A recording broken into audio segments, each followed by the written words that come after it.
I have some catching up to do. So right now the sun is behind the tarp and there's nobody around, so it's a good time to talk to myself, because part of it is I don't like sitting in my room and there's not a ton of comfortable places to sit.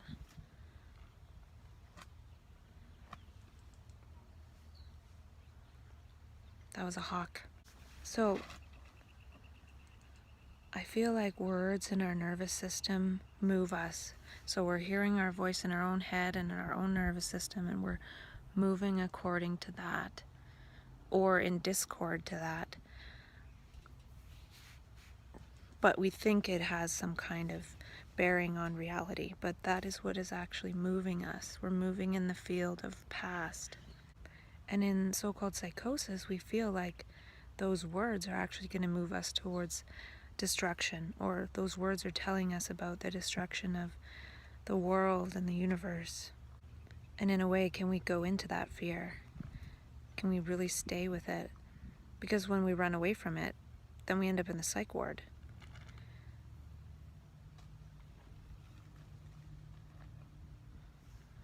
So the only other option is to stay with it and let those words disintegrate. It's like the nervous system is being excited through those words. Those words have an excitatory function. And when the nervous system is being excited in that way, will those words be reabsorbed, or will they disintegrate, or will they sort of evaporate? Like, what happens there? I don't even know. And I feel like in map consciousness, our nervous system is no longer a binary switch of our own dopamine reflex. There's something that happens that turns off that dopamine reflex.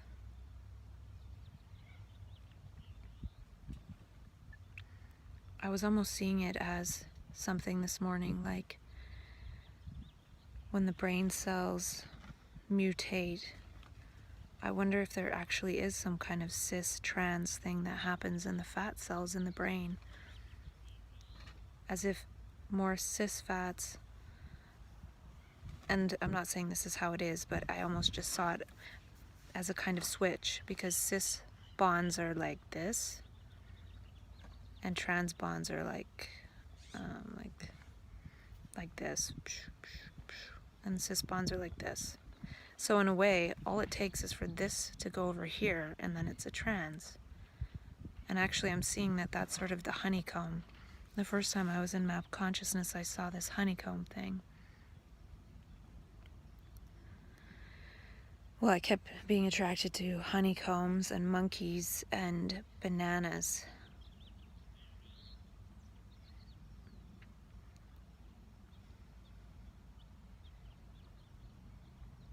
Maybe it's like, if monkeys eat enough bananas, they become humans and blah, blah. I don't know. Anyways, my brain is just picturing things, but I feel like there could be some kind of switch in the fat cells in the brain.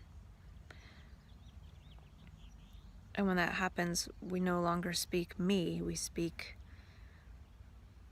as the now, and as curiosity and wonder, and as perception and action and learning. It's like the learning switch in a way. And that could have to do with the fluidity in the brain, and that could be one of the reasons why fish oil and omega-3 fats are so beneficial, especially for people that go into map consciousness. And in a way, they say take omega-3s to prevent psychosis to some extent. There's studies on that. And I always wonder about this whole like preventing it versus going into it thing. Because preventing it is like saying, well, that is bad. And yes, it can have some terrible stuff, but part of me feels like we could design a reality in which that kind of brain state is actually safe, and it doesn't really matter if somebody is in that. And maybe they wouldn't even seem like they're in an altered state because the conditions are suitable for it.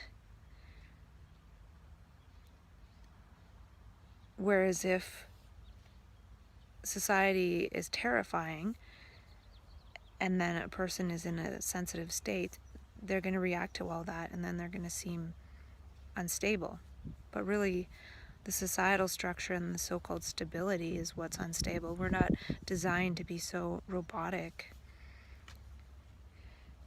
So it's almost like the life of the brain responding and reacting to the roboticism of things.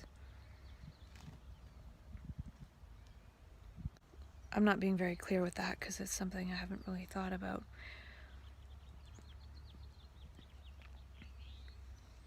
But I do feel there's some kind of switch in the brain because it doesn't take time to go from me to we. It is like a light switch to go into so-called mania or magic or map consciousness or trance consciousness.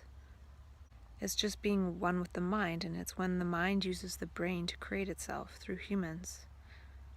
The mind using the brain to create itself, which is a statement by Dr. Daniel Siegel, implies humans being instruments of the mind, not instruments of thought, not playing sounds of thought on our biological instrument.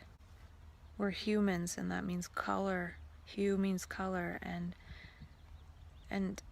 what thought colors is very limited. It's a very limited framework, and it changes what we see. It warps what we see. It warps the colors and the beauty of what's out there. And when we see beauty and when we are beauty, we create that beauty. Just like a flower, without trying, just by virtue of what it is. And I feel like I speak crazy. I'm just a crazy person when it all is said and done. And I think I mentioned that crazy could be a path to enlightenment.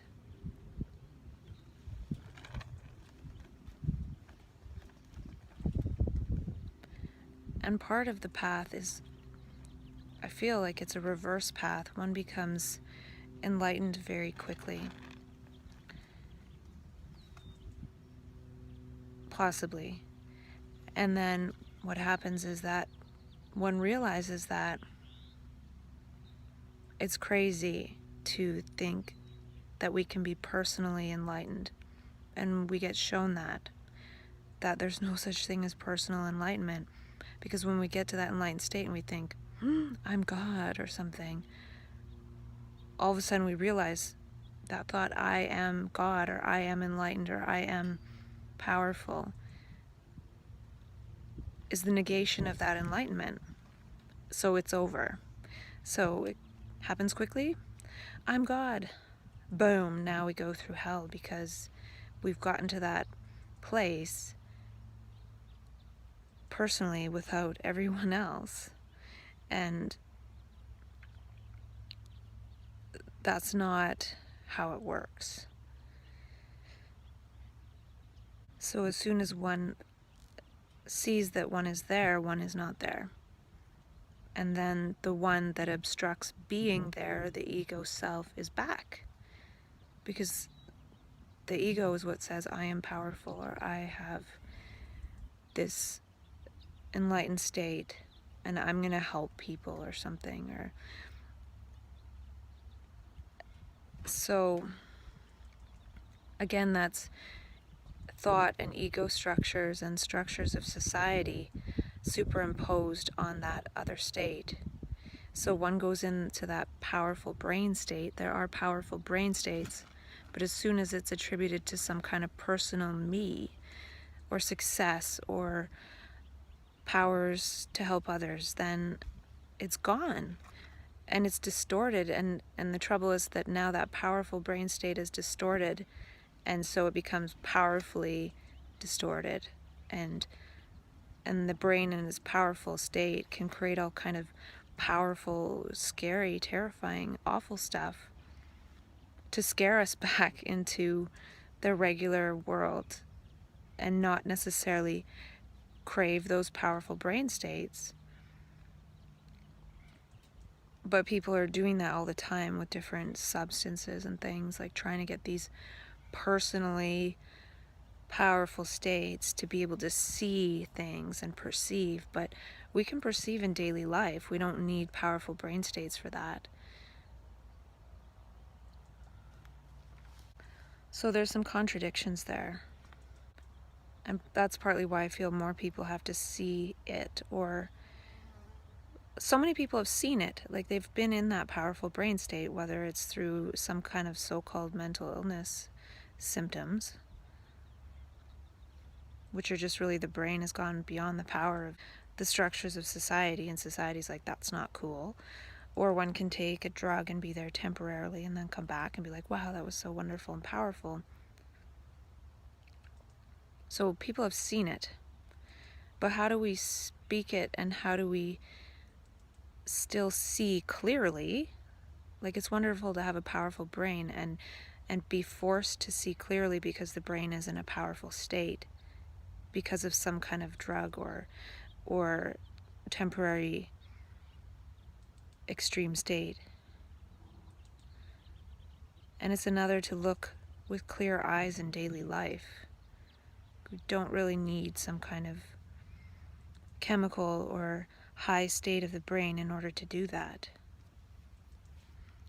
And in a way, seeing clearly in daily life and being attentive to that can clear out the brain to be in a highly perceptive state, in wonder and awe and all those things that feel magical when inducing those states somehow.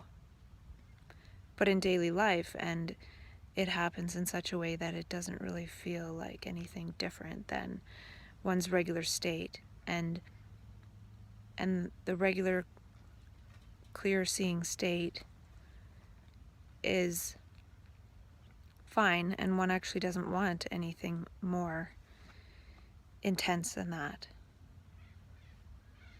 That might happen, an intense state might happen, but there's no wanting and craving. I feel like we need to play with words to see beyond them. And that play, the play of perception, creates the words that we say. And speaking that language of the moment, I don't really feel like thoughts create reality. That is the old structure. Thoughts make salient, very limited bits in our reality. Like that monkey video I talked about, how you count the basketballs being passed around intensely, and you count like 10 or however many, and spoiler alert, if you go back and watch and you don't focus on counting these basketball passes, somebody in a monkey costume walks right through the freaking screen, and it's pretty incredible that it walks right through, but our brain edits that out when we're focused on counting the basketball passes because that's what we've been told to do.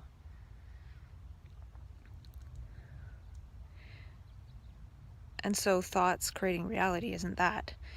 It's just like saying, count the basketball passes, and then that's all we'll see. So our thoughts are like the basketball passes. We're watching those thoughts, and that's what is making us see what we see. Yet there could be a freaking gorilla right in front of us and we're not seeing it. There could be something so beautiful right in front of us, but we're not seeing it because of our thoughts. So all this hoopla about thoughts creating reality, when we believe that, then it's really easy for whoever to just throw all these thoughts out into the world that they want us to believe, and then that's all we see. And then we're imprisoned.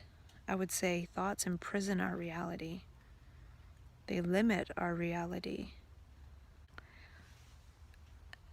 And I was thinking about perceiving and acting as the moment, which is dynamic, which is life. Life is the moment, and it's always changing.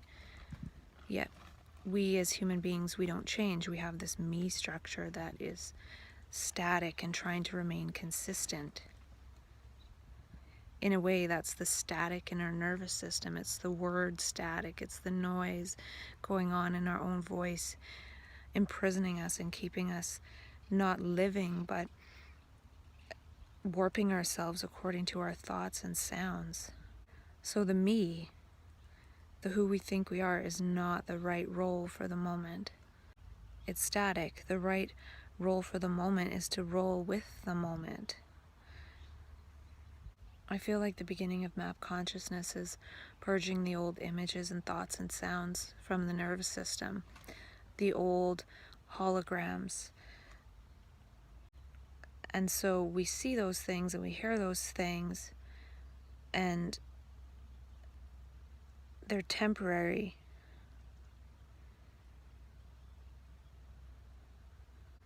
It's sort of like molting those holograms. And in a way, since we recorded those things in our body, in our minds, in our brains, we have to almost see some of those recordings in order to delete them. And then our nervous system becomes fresh and new. Those are sort of those images and sounds are embedded in our nervous system and prevent us from seeing new things, because we're filtering according to the old. So now our nervous system is clear and we're not filtering, we're just feeling the moment exactly how it is. And we're also not used to feeling and perceiving with all of our senses, not just sound. So the mind is starting to use our whole being to create itself, and we don't understand that language, and we're not used to having the mind as what is instrumental in moving our instrument. And this richness removes the duality of good and bad. It's perception of richness, which is life, which is the living process. We all have access to this richness.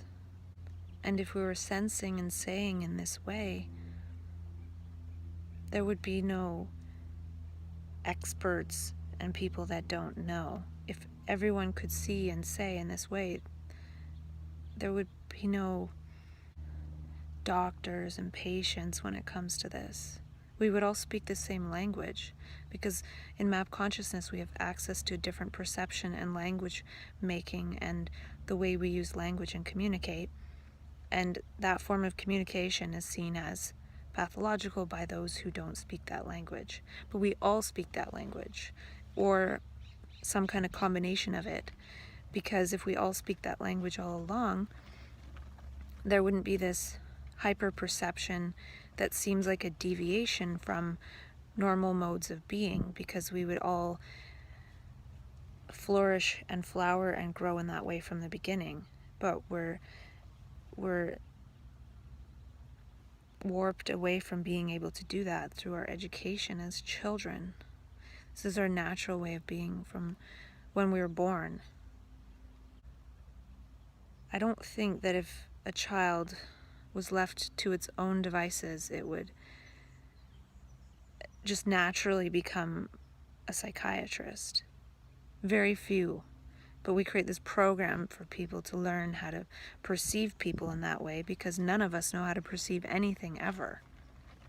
I think it'd be more helpful for somebody who's a so-called psychiatrist and somebody who's a so-called mental patient to go on a nature walk together and talk about nature. And the person who is diagnosed with something would actually have a lot of things to teach the so-called expert on how to see and be in the world and nature. Map consciousness is perception, it's vision, it's the language of vision. And thought is a language of division, of dividing us. And so people go into these visionary states and then come back, or are forced back, and their vision is divided up and categorized and said to be pathological by those who have a very limited lens from which to see somebody who has gone into that state. I feel like feelings are efficiency. They block sensitivity. By having an emotional reaction, we can no longer really take in any more information, because we've already figured it out in reference to me, what that means. And I feel like people who go into map consciousness, they are super sensitive, and then eventually those sensitivities are seen as hyper-emotionalism, when a lot of those sensitivities are actually for the world. It's a sensitivity that's non-personal, and that's why it's so sensitive, because there's no personal stuff blocking it.